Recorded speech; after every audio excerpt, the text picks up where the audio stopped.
Hi, I am Cameron Shipley. And I'm Megan Freitag, and we're your hosts for the next 15 minutes of Blue Jay Journal TV. Here's what's coming up in this episode. Just how hard is it to be on time? We will look at why being on time is an issue for some people. We will travel to San Diego with 4 Blue Jay Journal TV staff members. And the internet, it's something many of us take for granted. Those 3 stories and so much more is coming up, so stay tuned. Blue Jay Journal TV starts right now.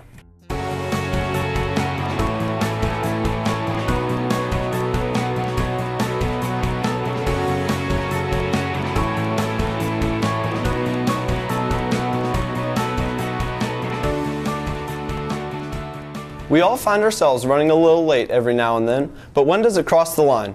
Natasha Fender has the details. I probably have like 50 tardies this school year. I'm tardy like every class, every day. Being on time. It seems simple, but at Washington High School, students struggle with it. Ken Kugel just moved here from Ohio, and one of the first things he noticed was that tardies are not taken seriously here. When I moved here, I feel like the biggest change was how they handled tardies. I feel like it makes it harder for the class to learn because there's interruptions.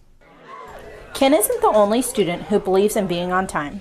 I want to get to class on time so I don't miss anything important. Tyler's here, Dee is here. I feel like having tardies is a big deal just because I think kids should suffer the consequences from getting here late. While we did not find a tardy policy in the student handbook, we did find one online. It states a total of 11 tardies are allowed without penalties per semester, with no more than 4 tardies allowed in any one class. Just down the road at Pacific High School, tardies are not counted per class, they are cumulative. As soon as a student reaches 8 tardies across the board, the school's attendance office generates a conduct referral. While schools like Pacific use an automated system, at Washington High School, this is the teacher's responsibility. Disrupting of classes as you walk in 20 minutes late is not a good thing. I do try to stick by the school policy of, 3 tardies without a note. That is going to be, an after-school detention, and you have to really follow through with those, not just make threats. I really appreciate the teachers that put forth the effort every single day to be in the hall and greet their students, and I think that makes a big difference in helping students get to class on time. We try to deal individually with those that have a problem getting to class on time because we believe it's important to be there on time.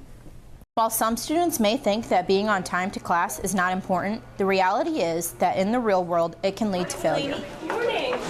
I think it's always important to show up when you're expected to show up and prepared and ready to go with whatever your assignment is or your job for that day. I think it's important for people to be on time, or if they cannot make it on time, to let the other person know that they're going to be late, because it shows a lot of disrespect. And then they're like, you know what, I had this time for that person and they didn't take that seriously, so I don't think in the future I should make time for them to meet them. So the bell just rang, and as you can see, there is no hurry to get to class. What are your thoughts on tardies? Tweet us at Blue Jay Journal. I am Natasha Fender reporting. Get to class.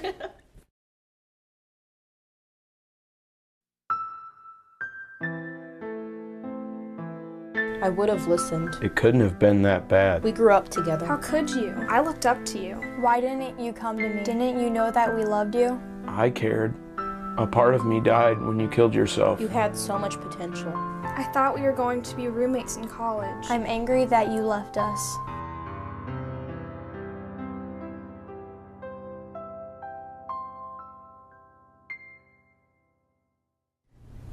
In April, 4 of our staff members and our advisor attended the Spring National High School Journalism Convention in San Diego. They brought back this story for us. It's a 4-hour flight, and it really is a long way to get here, but it's so great finally being at the National Journalism Convention. Whenever we landed, we went to the Comfort Inn where we checked in. We were super hungry, and we asked the hotel lady what place is really good to go to, and she recommended this Mexican restaurant. So we went and had good, authentic Mexican food. We walked down to the convention. We got to go to a free room stuff. The free stuff room was absolutely great. We got all this free stuff. We got to talk to colleges. Good day, good first day.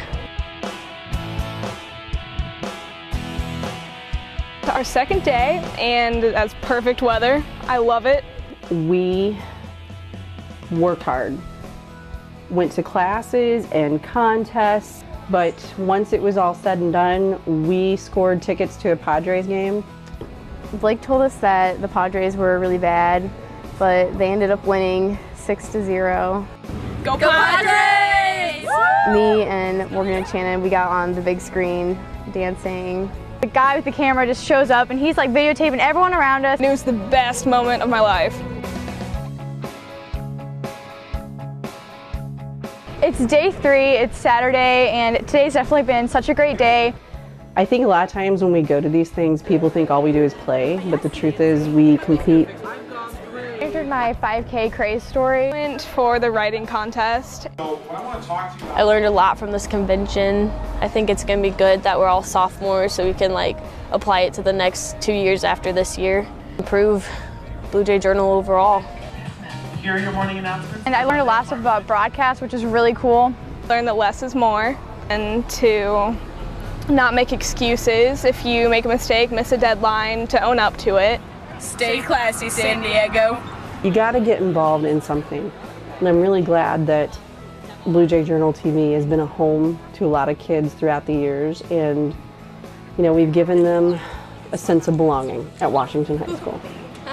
Really looking forward to spending the last night walking along the bay and sightseeing and letting it all sink in before we leave. We have to wake up really super early. I'm not a morning person at all, so it's going to be really hard. And we have to get on a plane and leave. When you're in TV with us, if you make it there, go for it. If you're invited to attend a national convention and contest, you should go. You'll get a lot out of it. We love San Diego!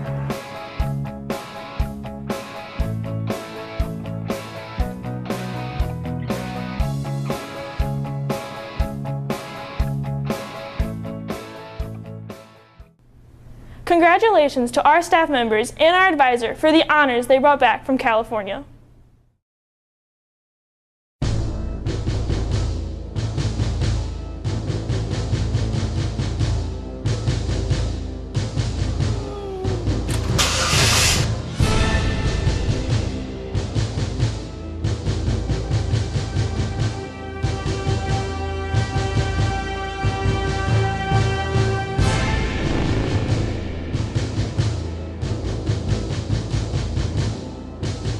When will people take driving seriously? I urge you to take the pledge. The fight to end distracted driving starts with you. Pledge to protect lives and never text and drive. Pledge to be a good passenger and speak up if the driver in your car is distracted. Pledge to encourage your friends and family to drive phone-free.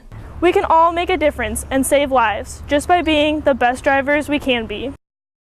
In 2007 and 2008, approximately 136,000 children were adopted in the United States. Maddie Imey is going to introduce to us a birth mother, an adoptive mother, and the daughter they love. Here's the story.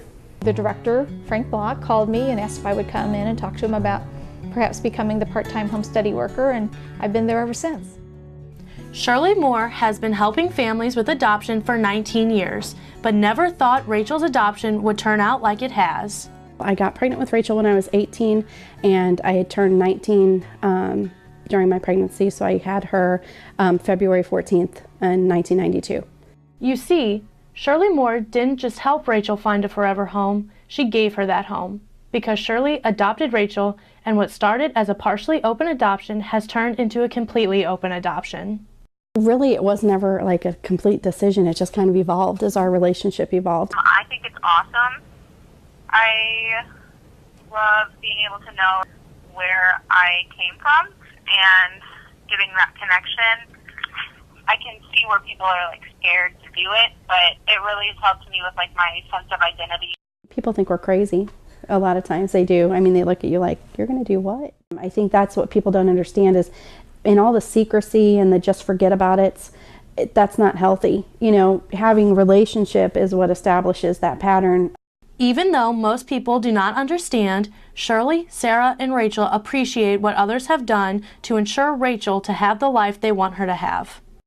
My birth mom loved me so much to sacrifice her own feelings to give me up for a better chance at a better life.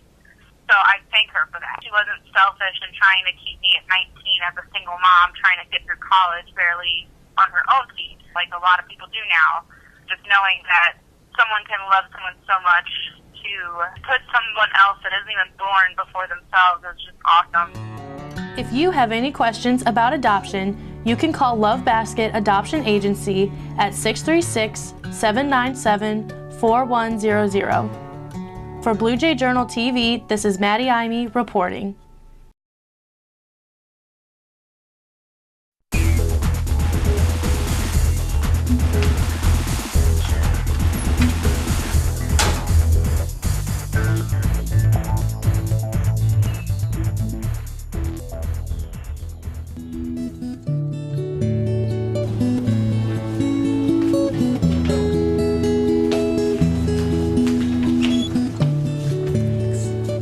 Be nice. Your world will be a better place. Thank you so much. The internet. Some of you may be using it right now to watch our TV show. It is so common that many of us take it for granted, including schools. With more and more assignments expected to use it, how do kids without it manage? Cameron Shipley has the story. McDonald's has it, so does Taco Bell. And we have it at Washington High School. The internet. We take for granted everyone has it, but that's not true. We are in an odd situation for our district because we have students who may want internet connection, but because of where they live, they cannot get internet connection yet. I live out towards New Haven, so not a lot of internet, like AT&T and stuff, don't reach that far, so I don't access it very well. The fact that at our school our students can come in here and get internet connection for free as part of their education, that's huge for our students. It seems that in the fast-paced world of technology, some students have been left behind. What are you going to do? You can't make up whenever you come back, everyone else has already done the work and you're the only one behind, and it's not really fair. Then your teacher will get mad at you, and then you have a 0 in the grade book for something you had no control over. Honestly, I think we should just go back to paper because it's easier and not complicated with everything turned in online. So what can teachers do for students who cannot get online at home? There should be some type of hands-on with not necessarily a textbook, something of like a workbook maybe. I think we should just go back to paper because everyone can access it. Well, everyone can do it a lot easier. If you can do it, you should be able to do it, but if you can't, I mean, just use books like people used to do. How do you feel the lack of internet access some students face should be handled? Tweet us at Blue Jay Journal. For Blue Jay Journal TV, I'm Cameron Shipley reporting. We want to thank you so much for watching our show. You can find us online at www.bluejayjournal.com. And you can follow us on Twitter at Blue Jay Journal and like us on Facebook at Blue Jay Journal TV. Until next time, I'm Cameron Shipley along with Megan Freitag saying, Have a great day, Washington.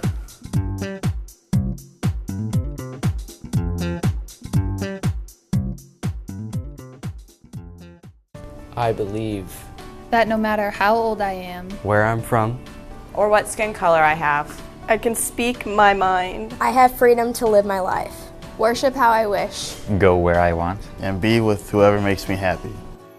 Those are our 45 words. What are yours?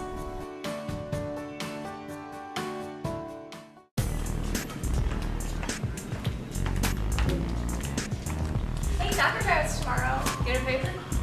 No? Alright, cool. Hey, soccer practice tomorrow. Get a paper? Sure. Hey, can't wait to see you here.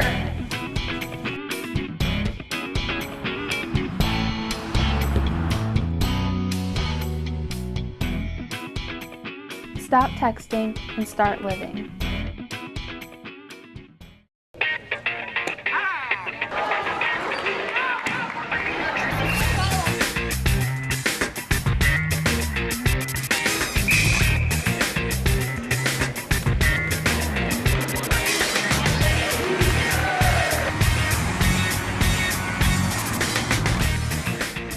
Go out and play an hour a day. Don't let being outside betray you. Let it benefit you. For more information, go to www.fueluptoplay60.com.